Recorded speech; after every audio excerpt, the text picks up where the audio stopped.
komplotan yang menamakan dirinya Politbiro CCPKI.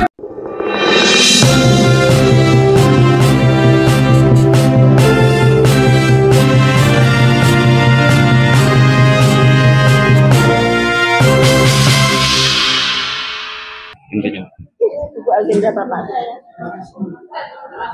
Jadi dulu bapak saya kalau rapat kan nulis tulisan bapak saya semua. Ini saya masukin ke buku tentang Dewan Jenderal, tentang rapat-rapat putih di istana, tentang surat ke Bung Karno yang udah roek gini sih, kertas-kertasnya udah jelek. Makanya ini sebagai penutup, karena selesailah tugas Pak Yani dengan adanya isu Dewan Jenderal dan itu tadi beliau dibunuh ya. Saya masukkan semua, tapi saya terjemahkan yang kira-kira bisa dibaca karena banyak pakai bahasa Belanda. Jadi orang-orang buka Google itu juga sulit ya. Tapi ini adalah akhir dari semua. Berarti saya nggak nulis lagi tentang bapak saya karena sudah ada ini buku ke-8 loh saya nulis ya. Dengan ini berarti kalau saya sampai nggak ada, nanti ada peninggalan buku, ada podcast, ada saya bikin banyak macam-macam gitu loh untuk generasi yang akan datang. Karena banyak yang nggak tahu ya, mereka nggak baca, nggak. Kalau saya semua saya baca, buku siapapun saya baca. Dan terakhir kemarin ketika TAP MPRS dicabut tentang keterlibatan Bung Karno, silahkan aja karena dia yang kuasa ya. Tapi saya punya bukti tertulis dari bapak saya.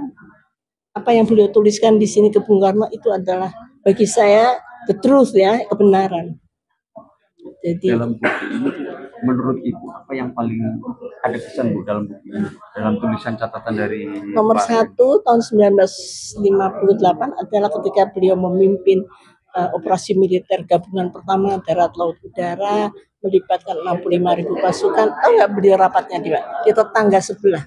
Karena kalau rapat di MBAD atau di sini nanti didengar oleh teman-temannya kan kebanyakan itu berontak itu. Kayak Zulkifli Lubis, Ahmad Hussein itu kan ikut berontak melawan pemerintah pusat ya waktu itu ya. Kalau bapak saya kan bilang tidak boleh ada negara dalam negara. Kalau ada terus ditumpas. DITII, PRRI, Permesta, merebut Irian Barat. Terakhir itu konfrontasi kan Dwi Korah, Malaysia. Di situ bapak saya dibunuh oleh komplotan yang menamakan dirinya Politbiro CCPKI. Atau dia istilahnya Politbiro, satu lagi biro khusus PKI. CCPKI, Central Committee. Jadi memang mereka yang rapat sendiri bersama dengan Suparjo dan Untung dan semua. Padahal rapat di dekat sini aja.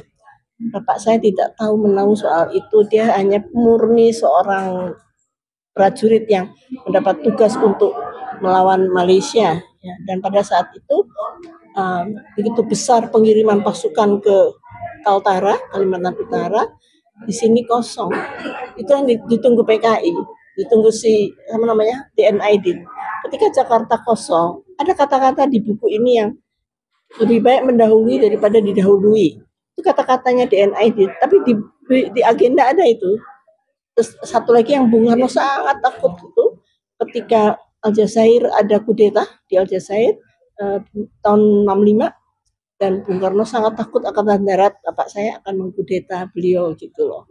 Dan itu terus dibicarakan di rapatnya mereka, sedangkan di rapatnya bapak saya di istana terus juga Bung Karno bicara tentang Aljazair karena dia takut kudeta. Kan itu Ben Bella dikudeta oleh Boumediene ya, itu tanggal 19 April jam 03.00 tapi tanpa pertumpahan darah. Tapi Bung Karno membaca itu takut sekali, khawatir. Jadi itu lalu bapak saya terus dipojokkan oleh mereka si Syam Komarusaman yang pinter bikin propaganda.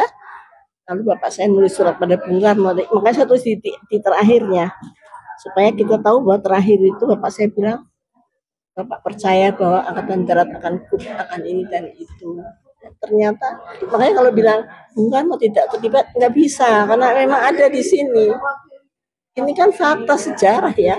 Jadi kalau mereka bilang enggak ya hadapi saya. Anda datang dengan bukti. challenge saya ya, saya minta di challenge juga gitu. Ayo kalau mau kita diskusikan gitu loh, jangan asal ngomong.